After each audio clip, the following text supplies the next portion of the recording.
Assalamualaikum warahmatullahi wabarakatuh. Halo semuanya, perkenalkan nama saya Nabila Ikunisa dengan NIM 12010623573. Saya dari jurusan Pendidikan Ekonomi, Fakultas Tarbiyah dan Keguruan, Universitas UIN Riau. Di sini saya membuat video untuk tugas akhir saya, yaitu tugas kewirausahaan dengan materi komunikasi bisnis. Komunikasi bisnis. Komunikasi bisnis adalah pertukaran atau penyampaian ide, pesan, konsep, instruksi, melalui simbol, tanda, dan lambang usaha dan barang atau jasa yang dihasilkan. Untuk tindakan pemasaran atau promosi dan sosialisasi secara komersil guna mendapatkan keuntungan yang dilakukan baik dalam bentuk tulisan, lisan, atau verbal maupun non-verbal, secara personal maupun non-personal. Komunikasi bisnis digunakan untuk meyakinkan pelanggan terhadap usaha dan produk yang dihasilkan. Jenis-jenis komunikasi bisnis ini ada dua, ada komunikasi verbal dan komunikasi non-verbal. Komunikasi verbal ada proses transmisi pesan dengan menggunakan bahasa dari pengirim pesan atau komunikator kepada penerima pesan atau komunikan. Kata-kata yang kita ucapkan merupakan isyarat verbal yang digunakan untuk tujuan komunikasi. Nah, contoh komunikasi verbal ini adalah pertama, itu menyampaikan informasi kepada pelanggan internal maupun eksternal.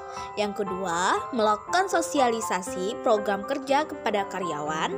Yang ketiga, bertukar pikiran dengan rekan kerja. Yang keempat adalah wawancara dengan pelamar kerja. Lalu yang kedua ada komunikasi nonverbal. Contoh komunikasi nonverbal ini seperti komunikasi verbal adalah proses transmisi pesan dari pengirim atau komunikator kepada penerima komunikan tanpa menggunakan kata-kata dan simbol huruf. Komunikasi verbal juga dikenal sebagai bahasa diam. Pesan tersebut dapat dikomunikasikan melalui kontak mata, ekspresi wajah, bahasa, dan gerak tubuh. Contoh komunikasi nonverbal ini, yang pertama, membelekkan mata ketika marah. Yang kedua, mengerutkan dahi ketika berpikir. Yang ketiga, berpangku tangan ketika menunjukkan ketidakpedulian. Yang keempat, tersenyum untuk menunjukkan kebahagiaan. Di dalam komunikasi verbal ada proses komunikasi bisnis. Hampir sepenuh 45% kegiatan komunikasi bisnis adalah mendengar atau menyimak pesan komunikasi yang disampaikan orang lain.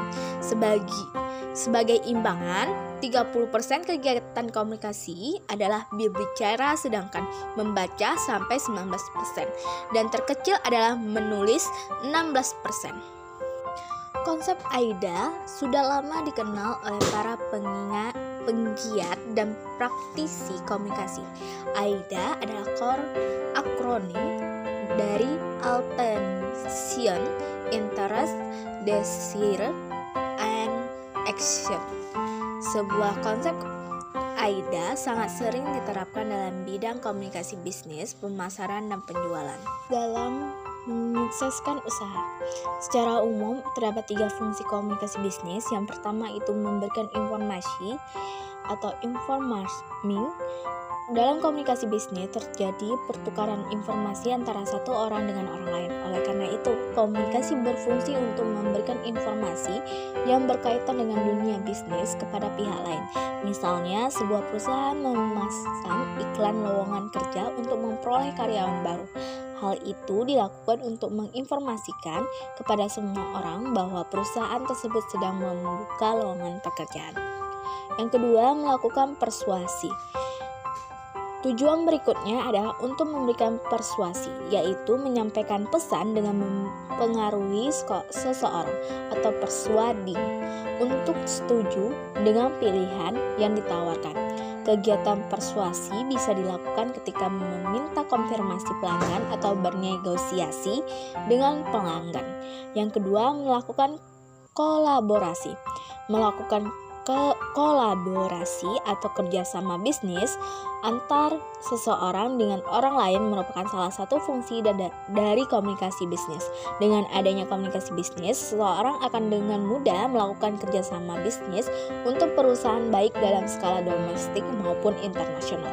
Tidak hanya itu, komunikasi bisnis dalam collaboration dengan dapat melalui media ataupun komunikasi langsung. Misalnya, penggunaan teknologi seperti telepon biasa, faksimile, telepon genggam, internet, email, dan telekonferensi. Itu penjelasan saya tentang komunikasi bisnis. Mohon maaf apabila ada kesalahan dan kekurangan. Wabillahi taufiq wa hidayah. Wassalamualaikum warahmatullahi wabarakatuh.